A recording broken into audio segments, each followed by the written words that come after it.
আজি সকলোকে আপোনালোকক লক্ষী পূজাৰ শুভেচ্ছা জ্ঞাপন কৰিলোঁ আৰু মই আজি অকণমান ড্ৰেছ আপ কৰি আছোঁ। আপোনালোকে দেখিছে ঘৰৰ লক্ষী বুলি ক'লে আৰু অকণমান ভাল লাগে দিয়কচোন। মেখেলা চাদৰত আমাৰ অসমীয়া পৰম্পৰা এইটো। আজি আমাৰ ঘৰৰে এইটো পোহনীয়া মেকুৰী মনো নামটো তাইও উঠি আছে মোৰ ওচৰত। আপোনালোকৰ ঘৰত কেনেকুৱা যোগাৰ কৰি আছে, কি কৰি আছে? এতিয়াতো সঁচাকে সকলোৱে মানে ঘৰত ব্যস্ততা, তো আমাৰো ঘৰত অকণমান কিবা কিবি চলি আছে। তো বলক আমি ভিডিঅ'টো ষ্টাৰ্ট কৰোঁ। আজি ক'ত যাম বুলি ভাবিছা? কিবা প্লেনিং আছে নেকি? এই প্লেনিং তেনেকে লক্ষী পূজাৰ কিবা স্পেচিয়েল মানে প্লেনিং? আমাৰ ঘৰত ওচৰতে আজি লক্ষী পূজা এখন পাতিছে, তো তাত এপাক গৈ আহিম বুলি ভাবিছোঁ আৰু লক্ষী মন্দিৰত এবাৰ যাম বুলি ভাবিছোঁ। এনে এবাৰ চাই আহিম পূজাস্থলী কেনেকুৱা মানুহ হৈছে। সেয়াই আৰু বেলেগ প্লেনিং কৰা নাই একো। মেকুৰীটো পোহনীয়া নেকি? কেতিয়াৰ পৰা আছে তোমাৰ লগত? তুমি নিউজ লাইভ নেকি? Control. এয়া ধূনা দি আছে লক্ষী পূজা বুলি দেউতাই।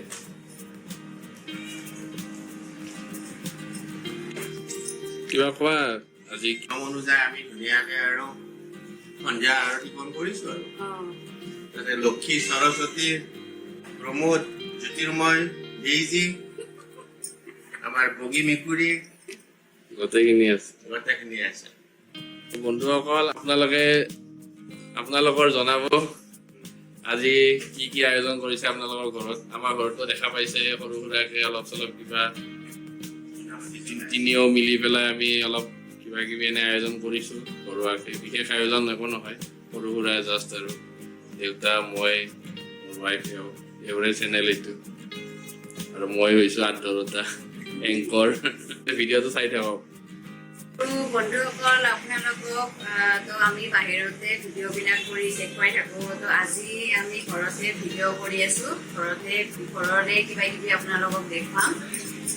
আৰু এইবিলাক সৰু সুৰাকৈ এখন গাৰ্ডেন কৰিছোঁ, সৰু সুৰাকৈ এখন মানে ঘৰতে এখন গাৰ্ডেন কৰিছোঁ। এডাল হ'ল পানী মেটেকা।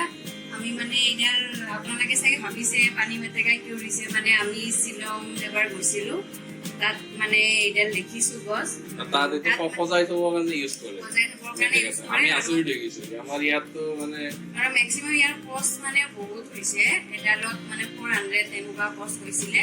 তো সেইকাৰণে মই ভাবিছোঁ কি, যিহেতু আমাৰ ঘৰত এনি টাইম পোৱাই যায় ন এডাল, সেইকাৰণে মই ভাবিছোঁ কিবা এটা নতুন ইউনিক হৈ যাওক, সেইকাৰণে এডাল আনি কিনে ৰুইছোঁ। আৰু এইখিনি দেখিছেনে আপোনালোকে? এইখিনিও অকণমান ইউনিক কৰিছোঁ। এইখিনিও অকণমান সৰু মানে পানী মেটেকা হয়, ইয়াৰ ভিতৰত পানী আছে, এয়া পানী আছে, আপোনালোকে দেখিবলৈ পাইছে। এনেকে এইবোৰ নতুনকে গজিছে। এখন আমাৰ বাৰান্দা হয়, বাৰান্দাত আমি এনেকে গছ গছনি ৰুইছো। অলপ সেউজীয়া হৈ থাকিলে ভাল লাগে ন পৰিৱেশটো। এতিয়া কি কৰি আছা? এইখিনি মানে বেলখিনি মানে শুকুৱাব দিছিলো, তাকে মানে মই মাত্ৰ আনিলো। এইটো কি কৰা যাব শুকাই পেলাই? এয়া কাঁচা বেল। একচুৱেলি আমাৰ পকা বেলটো আমাৰ কিছুমান দেহৰ কাৰণে অকমান বেয়া। পকা বেলটো মানে আপোনাৰ কি কৰে, বহুত গেছ কৰে। বেলটো উপকাৰী বস্তু। পকা বেলটো বহুত যিসকলৰ মানুহৰ বহুত গেছ থাকে, তেওঁলোকৰ কাৰণে পকা বেলটো খুবেই মানে বেয়া। সেইকাৰণে মই কেঁচা বেল আনিছো, আৰু ইয়াতকৈও সৰু হলেতো আৰু খুবেই ভাল। তো এই বস্তু আনিছো, আনি কিনে ইয়াতে টুকুৰা টুকুৰ কৰি এনে কাটিছো, কাটি কিনে ৰ'দত অকণমান শুকাব দিছো। শুকাব দিয়াৰ পিছত এইখিনি মই গুড়ি কৰাৰ পিছত কেঁচা আছিলে, এইটো কেঁচা আছিলে, এতিয়া শুকুৱাব দিছো। শুকুৱাৰ পিছত যেতিয়া বহুত টান হৈ যাব, আপোনালোকে দেখিবলৈ পাইছে এইটো বহুত টান হৈ গৈছে। বহুত টান হৈ গৈছে। এইটো টান হোৱাৰ পিছত মানে এইটো অকণমান গুড়ি কৰিম আৰু চাহৰ লগত দি কিনে খাম। মানে আপোনাৰ দেহৰ কাৰণে খুব ভাল, আৰু যিসকলৰ ডায়েবেটিছ থাকে তেওঁৰ কাৰণেতো বহুতে ভাল হয়। তো সেইকাৰণে মানে আপোনালোকে এইটো ঘৰত ট্ৰাই কৰি চাব পাৰে। মই তেনেকে ঘৰত কৰি থাকোঁ। এইটো কাঁচা বেল, এইটো একচুৱেলি মই অকণমান ডাঙৰত আনিছোঁ, কিন্তু ইয়াতকৈ কাটি পেলাই কাটি শুকুৱাইছোঁ আজি। এয়া আজি খোৱা দেৰি হ'ল আজি 5 হ'ল এয়া চাওক আৱাজ উঠিছে এয়া মানে অলপ শুকাইছে এইটো এতিয়া আমি মিক্সিত গুড়ি কৰিম গুড়ি কৰি কিনে চাহৰ লগত এনেকৈ খাম চাহপাত নিদিলেও এয়া চাওক লক্ষী পূজাৰ আলহী ইয়াত বহি লৈছে লক্ষী পূজাৰ আলহী নিজৰ স্থান গ্ৰহণ কৰি লৈছে ধুনীয়াকে কেৱল খাই থাকে খুৱাই থাকিব লাগে এতিয়া দেউতাই নাৰিকল কাটি আছে এতিয়া অলপ পোহৰটো কম হৈছে ইয়াত কেইটা নাৰিকল কাটিবা 5টা মান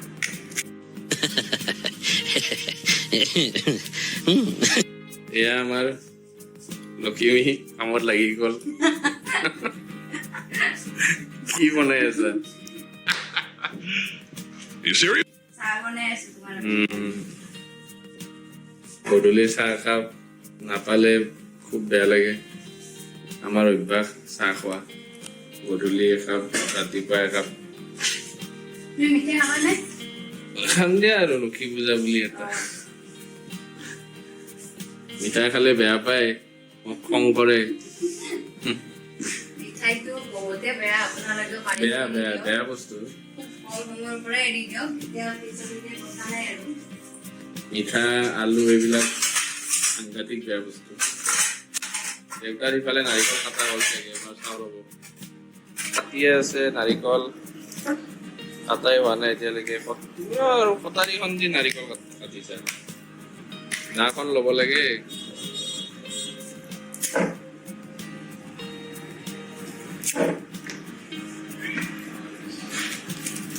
বন্ধুসকল আপোনালোকে নাৰিকল খাই ভাল পায় নে নাপায় জনাব এই চকুৰ তাই কি জ্বলি আছে চাওক দেউতা আৰু মোৰ বাবে তেওঁ যোগাৰ কৰিছে গধূলি চাহ একাপ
দেখিবলৈ পাইছে আমি লখিমপুৰতে আহিছোঁ আপোনালোকক আৰু ইমানখিনিতো আপোনালোকক দেখুৱাইছোৱে তো কেনেকুৱা লাগিছে আপোনালোকে আমাক জনাই দিব কমেণ্টত খুবেই ভাল লাগিছে আমাৰ আহি কিনে ইয়াতে ভিতৰৰ পৰিৱেশটো খুব ধুনীয়া লাগিছে আপোনালোকেতো ভালেই ন তো আপোনালোকে জনাই দিব কেনেকুৱা পাইছে তো আজি খাদ্যৰ প্ৰস্তুতি চলিছে পাকঘৰত কি বনাবা আজি খিচাৰী বনাম বুলি ভাবিছোঁ খিচাৰী বনাম আৰু বিলাহী টক বনাম আৰু ভাজি বনাম এয়া বিলাহী টকৰ কাৰণে বিলাহী ৰেডি পুৰা প্ৰিপেয়াৰ কৰি আছোঁ আজি খিচাৰী ভাজি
কুকাৰৰ ঢাকন বন্ধ হৈ গ'ল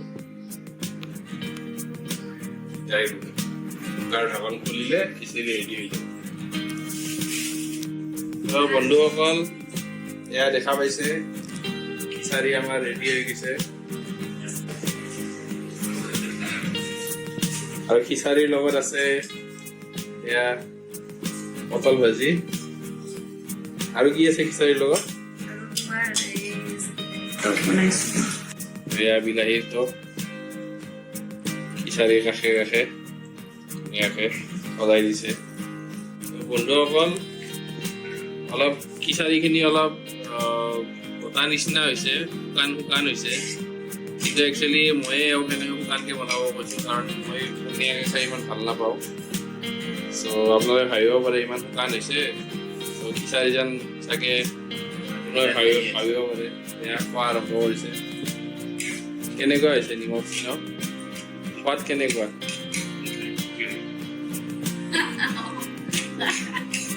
বন্ধুসকল ভিডিঅ'টো আপোনালোকে যদি ইয়ালৈকে চাইছে মানে আপোনালোকে লাষ্টলৈকে চাইছে ভিডিঅ'টো গম পাইছে তো ভিডিঅ'টো যদি ভাল পাইছে লাইক শ্বেয়াৰ আৰু চেনেলটো ছাবস্ক্ৰাইব কৰি দিব থেংক ইউ ধন্যবাদ শুভৰাত্ৰি